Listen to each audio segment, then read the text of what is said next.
જો ખેતી બંધ થશે તો ખાશો શું? ખેતી કરવી હવે મોંઘી બની રહી છે, કેમ કે ખાતર, જંતુનાશક દવાથી માંડીને ખેતર મજૂરીને ભાવ વધ્યા છે.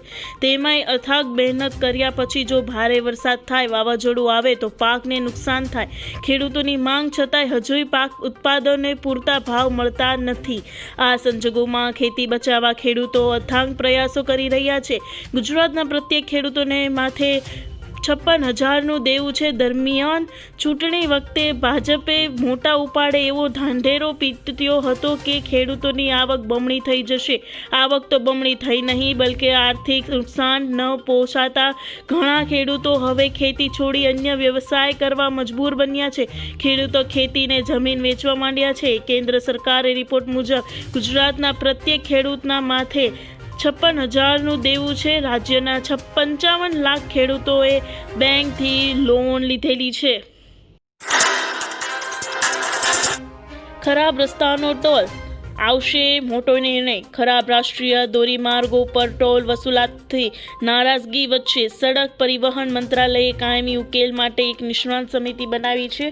આ સમિતિ નક્કી કરશે કે કઈ પરિસ્થિતિમાં ટોલ વસૂલી રોકવી અથવા ટોલ ઘરો ઘટાડવો.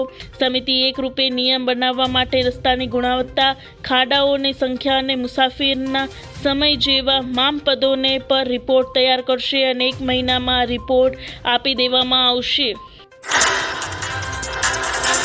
2,000ની જગ્યાએ 10,000નો હપ્તો. ડીમાયન પ્રદેશના સોલનમાં ડોક્ટર YS પરમાર બાગાયત અને વનીકરણ યુનિવર્સિટી ખાતે આયોજિત એક કાર્યક્રમમાં ઉપાધ્યક્ષ જગદીપ ધનખડે ખેડૂતોને માત્ર ખોરાક આપનાર જ નહીં, પરંતુ દેશના ભાગ્ય ઘડવૈયા પણ ગણાવ્યા.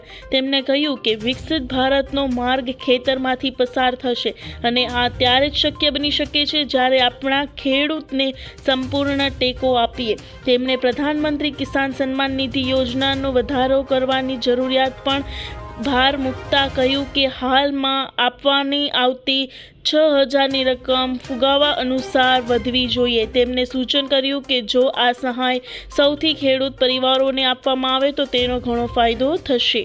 તેમણે માનવું છે કે 6,000ને બદલે આ રકમ વાર્ષિક 30,000 થવી જોઈએ. તો તમે બનાવી શકશો સપનાનું ઘર. પ્રધાનમંત્રી નરેન્દ્ર મોદીના નેતૃત્વ હેઠળની કેન્દ્ર સરકારે પ્રધાનમંત્રી આવાસ યોજના હેઠળ અરજી કરવાની છેલ્લી તારીખ લંબાવી છે, જેનાથી લાખો લાભાર્થીઓને મોટી રાહત મળી છે. હવે શહેરી અને ગ્રામીણ બંને વિસ્તારોના રસ ધરાવતા અરજદારો 30 ડિસેમ્બર 2025 સુધી અરજી કરી શકશે. આંદોલન. ખેડૂતો તૈયાર.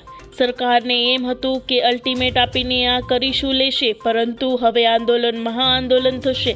સોમવારે ખેડૂતોની મહા મીટિંગ થશે. એમાં નિર્ણય લેવામાં આવશે અને તારીખ જાહેર કરવામાં આવશે કે ગાંધીનગર આંદોલન માટે કઈ તારીખે જવાનું છે. સોમવારની મીટિંગમાં ગુજરાતના કોઈ ખેડૂતોએ આવવાનું નથી, માત્ર ખેડૂત આગેવાનોની મીટિંગ હશે. સરકારને ધ્રુજાવી દે એટલા ખેડૂતો ભેગા થવાનું છે, ગાંધીનગર જવાનું છે. મંદીમાંથી રાહત. ટ્રમ્પનું એવું એલાન છે. અમેરિકાએ કહ્યું ટૂંક સમયમાં જાહેરાત ભારત પર લાગવામાં આવેલા 50% ટેરિફ ઓછો કરવામાં આવી શકે છે. અધિકારીઓને ટાંકીને કહેવામાં આવી રહ્યું છે કે જો અમેરિકા ટેરિફ ઘટાડે છે તો ભારત પણ ટેરિફ ઘટાડવા માટે તૈયાર છે. અમેરિકામાંથી એક બાજુ જ્યાં સતત એવા સંકેત મળી રહ્યા છે કે ભારત પર લાગવામાં આવેલા 50% ટેરિફ ઓછા કરવામાં આવી શકે છે, ખુદ પ્રમુખ ડોનાલ્ડ ટ્રમ્પ દ્વારા પણ આવા નિવેદન આપવામાં આવ્યા છે. ગુજરાતમાં ફરી માવઠાની આગાહી. હવામાન વિભાગના મોડલ મુજબ હાલ 2 સિસ્ટમ આકાર લઈ રહી છે, એક બંગાળની ખાડીમાં અને બીજી અરબી સમુદ્રમાં. તો આ બંને સિસ્ટમની ગુજરાત પર કેટલી અને ક્યારે અસર અનુભવાય તેના વિશે વિગતવાર જાણીએ. બંગાળની ખાડીમાં એક સિસ્ટમ એક્ટિવ છે. આ સિસ્ટમ જો મજબૂતીથી આગળ વધશે તો ગુજરાત પર તેની અસર થઈ શકે છે. આ સિસ્ટમ 24 કલાકમાં લો પ્રેશરમાંથી ડિપ્રેશન બને અને ત્યારબાદ 24 કલાક બાદ તે ડીપ ડિપ્રેશન ફેરવાશે. મળશે. હવામાન નિષ્ણાત અંબાલાલ પટેલના અનુમાન મુજબ નવેમ્બર અંત સુધી ગુજરાતમાં ફરી માવઠાની સ્થિતિ ઊભી થઈ શકે છે. બંગાળના ઉપસાગરમાં વાવાઝોડું રચવાની શક્યતા છે, જ્યારે આજથી હળવું દબાણ સર્જાવાનું અનુમાન છે. સાથે જ અરબી સમુદ્રમાં લો પ્રેશર વિકસવાની શક્યતા વ્યક્ત થઈ છે. આ પરિસ્થિતિઓમાં કારણે ડિસેમ્બર મહિનાની માવઠાની સંભાવના વધુ વધતી દેખાઈ રહી છે. ખેડૂતો માટે છે ખુશખબર. ગુજરાતના ધરતીપુત્રો માટે એક મહત્વપૂર્ણ અને રાહતદાયક સમાચાર આવ્યા છે. રાજ્ય સરકારે ખરીફ માર્કેટિંગ સિઝન 2025-26 અંતર્ગત ખેડૂતો પાસેથી સીધી જ ટેકાના ભાવે પાક ખરીદવાનો નિર્ણય લીધો છે. આગામી સોમવારે 24 નવેમ્બરથી રાજ્યભરમાં ડાંગર, બાજરી, જુવાર, મકાઈ અને રાગીની ખરીદી પ્રક્રિયા શરૂ કરવામાં આવશે. કૃષિ મંત્રી જીતુભાઈ વાઘાણીએ રાજકોટ ખાતેથી આ જાહેરાત કરતા જણાવ્યું હતું કે તાજેતરમાં વરસાદની નુકસાન સામે 10,000 કરોડનું ઐતિહાસિક પેકેજ આપ્યા બાદ મુખ્યમંત્રી ભૂપેન્દ્ર પટેલે હવે ખેડૂતોને પોષણક્ષમ ભાવ અપાવવા માટે આ સંવેદનશીલ પગલું ભર્યું છે. આ ખરીદી પ્રક્રિયા 31 જાન્યુઆરી 2024 સુધી ચાલશે. મળશે 10 કલાક વીજળી. રાજ્યના ખેડૂતો માટે વધુ એક સારા સમાચાર આવ્યા છે. ગાંધીનગર ખાતે મુખ્યમંત્રી ભૂપેન્દ્ર પટેલની અધ્યક્ષતામાં મળેલી રાજ્યમંત્રી મંડળની બેઠકમાં વધુ એક ખેડૂત હિતલક્ષી નિર્ણય લેવામાં આવ્યો છે. રવિ સિઝનમાં વાવેતરના ધ્યાને રાખીને કેબિનેટ બેઠકમાં કેટલાક જિલ્લાઓમાં 8 કલાકના બદલે 10 કલાક વીજ પુરવઠો આપવાનો નિર્ણય લેવામાં આવ્યો છે.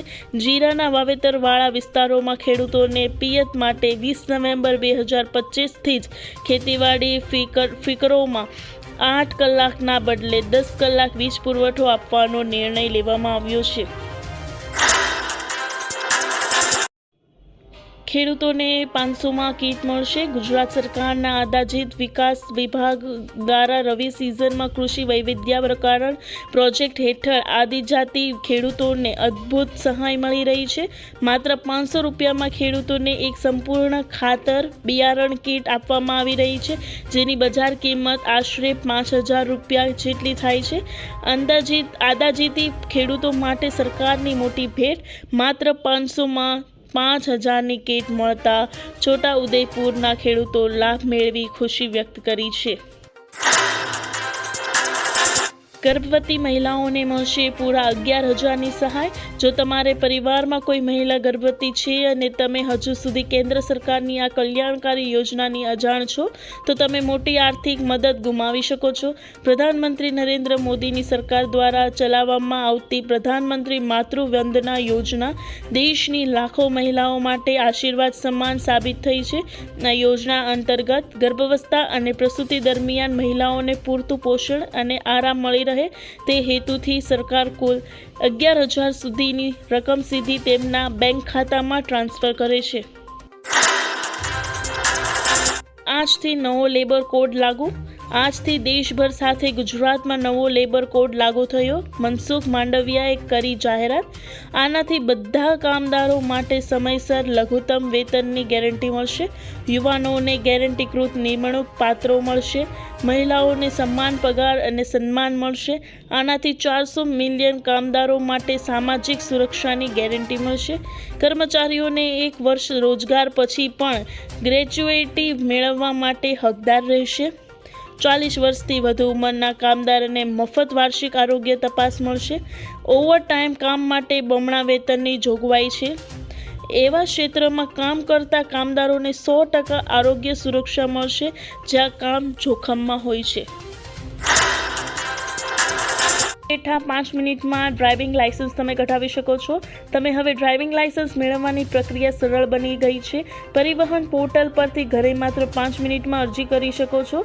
આ ડિજિટલ થામાં દસ્તાવેજો અપલોડ કરવા અને ફી ભરવા જેવી ધાઓ ઓનલાઈન ઉપલબ્ધ છે. લર્નિંગ લાયસન્સ ઘરેથી ટેસ્ટ અને પાકા લાયસન્સ માટે RTO ખાતે બુક કરાવીને ટેસ્ટ આપવી પડશે. શું ડોક્યુમેન્ટ્સ છે, કેવી રીતે અરજી કરવી, વિગતવાર જાણવા માટે આપણે આગળ બતાવીશું. કૃષિ મંત્રીએ કરી મોટી જાહેરાત। દેશના ખેડૂતો માટે આ બીજો મોટી ખુશખબર છે। પીએમ કિસાન યોજના 21મો હપ્તો તેમના ખાતામાં જમા થઈ ગયો છે। ત્યારે સરકાર હવે પાક વીમા યોજના, ફસલ બીમા યોજના અંગે નિર્ણય લીધો છે, જેની ખેડૂતો ઘણા વર્ષોથી માંગ કરી રહ્યા છે। ખેડૂતો માટે એક મોટો પડકાર એ છે કે જો તેમના મહેનતથી કમાયેલા પાક અચાનક જંગલી પ્રાણીઓના હુમલાથી નાશ પામે છે અથવા ભારે વરસાદ અને પાણી ભરાઈ જાય છે તો ખેડૂતને સંપૂર્ણ નુકસાન સહન કરવું પડે છે। હવે સરકાર આ ચિંતાને દૂર કરી રહી છે અને નોંધપાત્ર રાહત આપી છે।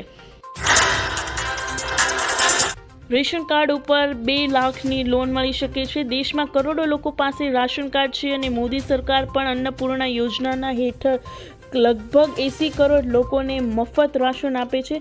જો તમે પણ તમારા કાર્ડ પર મફત રાશનનો લાભ લઈ રહ્યા છો તો આ સમાચાર ફક્ત તમારા માટે છે।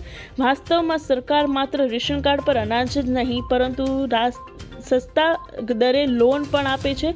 લોનની રકમ 2 લાખથી 10 લાખ રૂપિયા સુધીની હોઈ શકે છે। આના પર વ્યાજ દર પણ સામાન્ય લોન કરતાં ઘણો ઓછો છે। આ યોજના કોના માટે છે?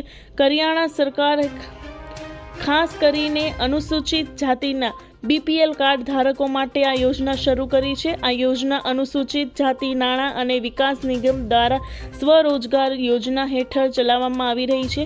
યોજના હેઠળ યુવાનોને પોતાના વ્યવસાય શરૂ કરવા માટે 10 લાખ રૂપિયા સુધીની લોન આપવામાં આવે છે।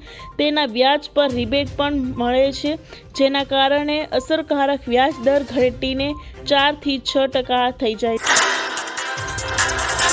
લ્યો બોલો, ટ્રેક્ટર ચાલકને હેલ્મેટનો દંડ। અમદાવાદ ટ્રાફિક પોલીસની એક વિચિત્ર ભૂલ સામે આવી છે। 31 ઓક્ટોબર 2025ના રોજ દાણી લીમડા જંકશન પાસે એક ટ્રેક્ટર ચાલકને હેલ્મેટ ન પહેરવા બદલ ઈ-મીમો ફટકારવામાં આવ્યો હતો। ટ્રેક્ટર ચાલકને 500 રૂપિયાનો દંડ ભરવાનો આદેશ મળતા આ મેમો સોશિયલ મીડિયા પર ખૂબ વાયરલ થયો છે। સામાન્ય રીતે 2 વ્હીલર માટે હેલ્મેટ ફરજિયાત હોય છે, પરંતુ ટ્રેક્ટર માટે આવો દંડ? હાલ પોલીસ આ મેમો ઇસ્યુ કરનારની શોધખોળ કરી રહી છે।